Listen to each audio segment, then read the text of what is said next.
بسم اللہ الرحمن الرحیم۔ السلام علیکم ورحمۃ اللہ وبرکاتہ۔ اللہم صلی علی محمد نبی الامی وعلی آلہ وصحبہ وبارک وسلم۔ حضور پاک صلی اللہ علیہ وآلہ وسلم نے فرمایا، بد نصیب ہے وہ شخص جو والدین کی خدمت کر کے ان کی دعا نہیں لیتا اور لوگوں سے کہتا پھرتا ہے کہ میرے لیے دعا کرنا۔ بد نصیب ہے وہ شخص جو فجر کے وقت سویا رہتا ہے اور لوگوں سے تنگی رزق کا شکوہ کرتا ہے۔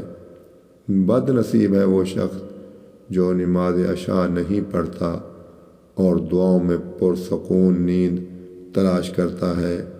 بد نصیب ہے وہ شخص جس نے ماہ رمضان پایا اور اپنے رب کو راضی نہ کر سکا۔